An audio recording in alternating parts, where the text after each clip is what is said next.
Welcome to Section 7 of Neuropathology. In this section, we'll be discussing topics related to headaches. Let's get started. Here's our overview slide. Let's begin by discussing some basic principles.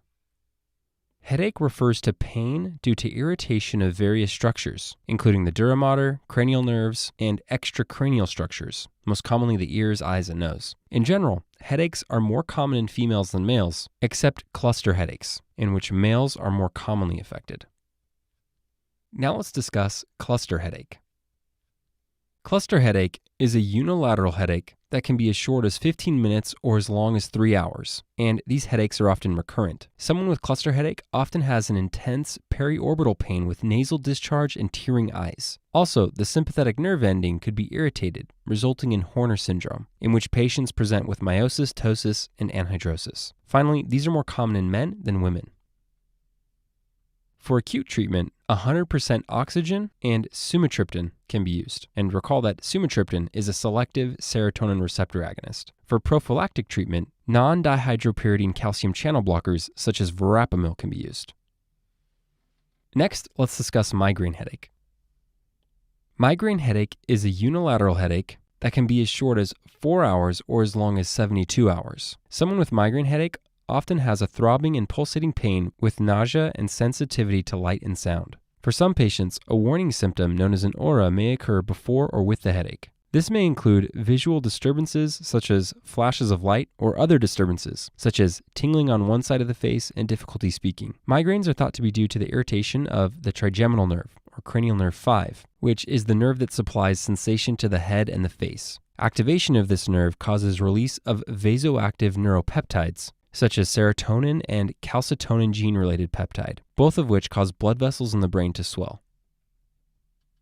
For acute treatment, NSAIDs, sumatriptan, and dihydroergotamine can be used. For prophylactic treatment, lifestyle changes such as sleep, exercise, and diet are first recommended. Other prophylactic treatment options include beta blockers, amitriptyline, botulinum toxin, and anti-CGRP monoclonal antibodies. And CGRP stands for calcitonin gene-related peptide. All right, before we move on to the next topic, let's review with a quick question.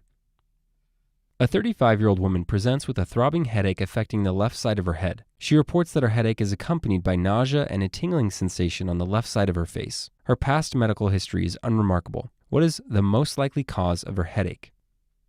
All right, this is a 35-year-old woman presenting with a left-sided throbbing headache along with nausea and a tingling sensation on the left side of her face. A unilateral throbbing headache with nausea and an aura is suggestive of a migraine headache. Migraine headache is due to irritation of the trigeminal nerve. Activation of the trigeminal nerve causes release of vasoactive neuropeptides, such as serotonin and calcitonin gene-related peptide. And again, these both cause blood vessels in the brain to swell. So the answer to the question is due to irritation of cranial nerve 5, or the trigeminal nerve. Next, let's discuss tension headache. Tension headache is a bilateral headache that can last from 4 to 6 hours. The pain is typically described as steady and a band-like pain, meaning the pain wraps around the head kind of like a band. These patients should not have an aura and should not be sensitive to light and sound. Acute treatment includes NSAIDs and acetaminophen. For prophylactic treatment, amitriptyline and behavioral therapy can be used. All right, the last topic we'll discuss is other causes of headache. There are many other causes of headache, such as subarachnoid hemorrhage, hydrocephalus, meningitis, trigeminal neuralgia, and giant cell temporal arteriitis. With subarachnoid hemorrhage, patients typically present with the worst headache of their life, and this is often due to rupture of a berry aneurysm. Hydrocephalus can cause headache, and this is due to ventricular dilation due to increased CSF volume. Meningitis is inflammation of the meninges due to infection, and this can also cause a severe headache. With trigeminal neuralgia, patients present with repetitive unilateral stabbing pain in the distribution of cranial nerve 5, and this is often triggered by chewing and talking. Finally, patients with giant cell arteriitis are typically elderly females, and they present with a unilateral headache due to granulomatous inflammation of the branches of the carotid artery. We cover all of these ideas in more detail in other videos, so we're not going to focus on them now, but be sure to keep these in the back of your mind as other high-yield causes of headache. All right, now that we've covered all the information, let's review with a question.